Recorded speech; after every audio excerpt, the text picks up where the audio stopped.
कुरान में हजरत इलियास अलैहिस्सलाम का जिक्र 2 जगह आया है, सूरह अल-नाम में और सूरह अस-साफात में। सूरह अनाम में उनको सिर्फ नबियों की फहरिस्त में गिना गया है और अस-साफात में बेसत नबी बनाए जाने और कौम की हिदायत से मुताल्लिक हालात को मुख्तसर तौर पर बयान किया है। बेसत के बारे में तफसीर लिखने वालों और तारीख के माहिरों का ख्याल है कि वह शाम के बाशिंदों की हिदायत के लिए भेजे गए थे और बालबक का मशहूर शहर उनकी रिसालत और हिदायत का मरकज था। हजरत इलियास अलैहिस्सलाम की कौम मशहूर बुत बाल की परस्तार, तौहीद से बेजार, शिर्क में मुब्तिला थी। तफसीर की किताबों में नकल किया गया है कि बाल बुत सोने का था, 20 गज का कद था, उसके 4 मुंह थे और उसकी खिदमतगार 400 खादिम मुकर्रर थे।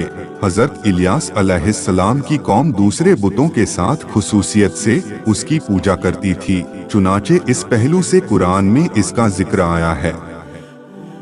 और बेशक इलियास रसूलों में से हैं और वह वक्त जिक्र के काबिल है जब उसने अपनी कौम से कहा, क्या तुम अल्लाह से नहीं डरते? क्या तुम बाल को पुकारते हो और सबसे बेहतर अल्लाह को छोड़े हुए हो? अल्लाह ही तुम्हारा और तुम्हारे अगले बाप दादों का परवरदिगार है। बस उन्होंने इलियास को झुठलाया तो बेशुबहा वे लाए जाएंगे पकड़े हुए, अलावा उनके जो चुन लिए गए हैं।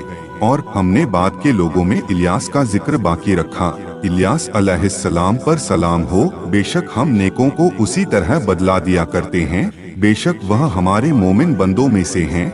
हजरत इलियास अलैहिस्सलाम और उनकी कौम का वाक़िया अगरचे कुरान में बहुत थोड़े में जिक्र किया गया है, फिर भी उससे यह सबक मिलता है कि यहूदी और बनी इसराइल की ज़हनियत इतनी ज्यादा बिगड़ी हुई थी कि दुनिया की कोई बुराई ऐसी नहीं थी जिसके करने का इनके भीतर लोभ न पाया जाता हो और कोई खूबी ऐसी न थी जिसके ये दिलदादा हो।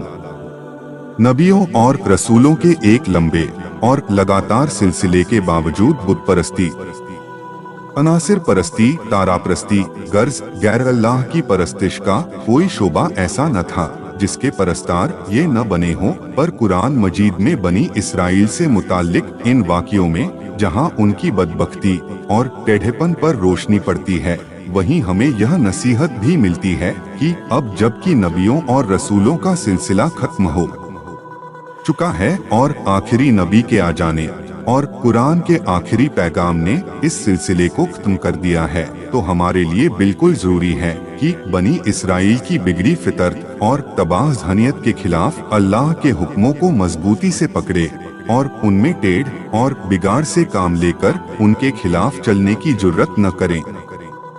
गोया हमारा तरीका सुपुर्द व तस्लीम हो, इनकार और रास्ते से हटना न हो कि इस्लाम के सिर्फ यही मानी है।